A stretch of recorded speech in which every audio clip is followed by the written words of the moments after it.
Hola a todos, vamos a continuar con el tema 4, acceso a datos. Ya en la introducción de este tema revisamos la evolución de los datos persistentes desde los archivos secuenciales hasta llegar a las bases de datos. No profundizamos mucho en las bases de datos, pero necesitamos crear una base de datos para poder llevar a cabo el acceso a datos a través de Java. Esto es conectar por medio del lenguaje Java a una base de datos e interactuar con esos elementos.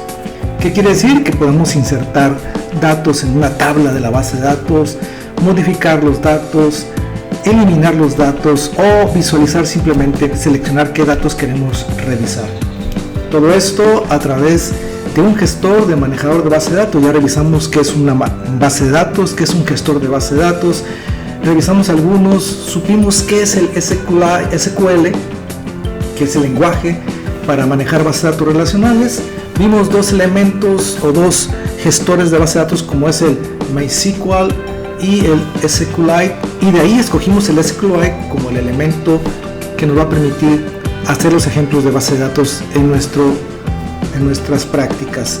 ¿Por qué escogimos SQLite? Pues porque es una base de datos, es un gestor que no requiere manejar arquitectura cliente-servidor, lo cual facilita para este estudio el manejo de ese gestor de base de datos y la relación que podamos tener de la complejidad de utilizar servidores. Por lo tanto, vamos a continuar con este proceso y crearemos una base de datos con SQLite, y para ello utilizaremos una aplicación llamada DB Browser for SQLite, que es una aplicación gráfica que nos va a facilitar la creación de la base de datos. Bueno, vamos a utilizar este gestor de base de datos llamado DB Browser for SQLite. Es una aplicación que nos ayuda a manipular el gestor SQLite de una forma gráfica. Esto quiere decir que, aunque no tengamos mucha experiencia en el manejo de SQL, podemos crear a través de la asistencia de un ambiente gráfico, crear las estructuras de la tabla o simplemente crear la base de datos. Aquí pues manejamos principalmente, podemos revisar aquí aspectos de la tabla. Aquí tenemos DB Browser for SQLite. ¿Sí? Si se fijan, tenemos aquí la parte del archivo, editar, vistas, herramientas, ayuda.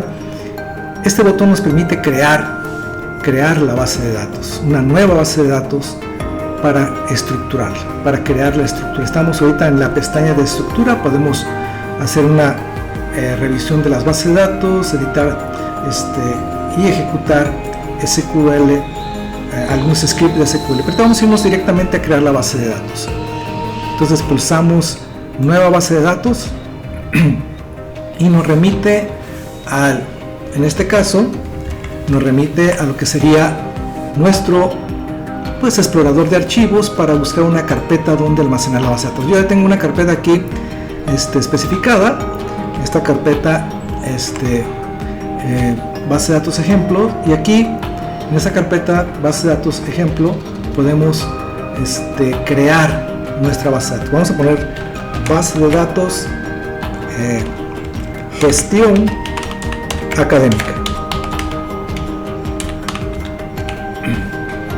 y guardamos, y automáticamente podemos revisar que nuestra aplicación Browser for SQLite nos remite a una caja, una pantalla de diálogo donde nos está pidiendo que editemos nuestra tabla. Vamos a irnos a esta pantalla para poder ver que gráficamente podemos aquí editar la definición de la tabla, y al mismo tiempo vamos a estar observando aquí en la parte inferior cómo se va generando la instrucción del sublenguaje de definición de datos con la instrucción create table.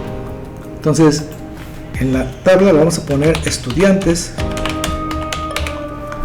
la tabla estudiantes, y automáticamente agrega a la instrucción el nombre de la tabla. Bueno, ya ahorita ya podemos ir a los campos, o sea, el nombre de cada una de las columnas de la tabla. Vamos a agregar el primer campo. Va a ser un ID, que es el valor que identifica a un registro en particular. Va a ser de tipo entero, con las restricciones de que no sea nulo. Va a ser una primary key y va a ser auto incrementable.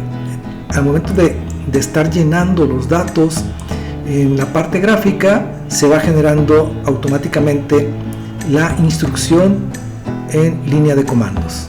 Pues ya tenemos aquí nuestro primer campo ID, que es integer, no null, primary key, y es auto incrementable. Entonces agregamos el siguiente campo, va a ser el nombre del estudiante. Lo vamos a dejar como texto, tipo de texto, y que nomás que no sea, la restricción va a ser que no sea nulo. Agregamos apellidos. También va a ser texto y lo ocupamos que no sea nulo. Agregamos otro elemento que va a ser en este caso el semestre. Lo dejamos como entero, pero que no sea nulo. Y por último ponemos un email. El email lo vamos a dejar como texto. Y no importa que ahorita no definamos que no sea nulo. Como ustedes ven ahora, ya tenemos aquí en forma muy sencilla y gráfica, y automáticamente nos está generando la instrucción que se ejecutará en cuanto demos OK, y nos generará una tabla dentro de la base de datos que acabamos de crear. Damos OK y ya tenemos aquí nuestra tabla. Podemos revisar aquí la tabla fácilmente, ¿sí? La tabla estudiantes. Puedo abrir y ya tengo aquí definidos los campos o los nombres de las columnas de mi tabla. ID, que es entero, el nombre es un texto, apellidos texto, semestre es entero y email es un texto. Para que esto quede conforme, podemos nosotros ir al menú File y guardar la base de datos. Y con esto terminamos. Podemos nosotros concluir. Podemos cerrar el proyecto y ya tenemos nuestra tabla creada en una carpeta dentro de una base de datos, nuestra base de datos, y ya podemos iniciar procesos de conexión utilizando el lenguaje Java. Gracias.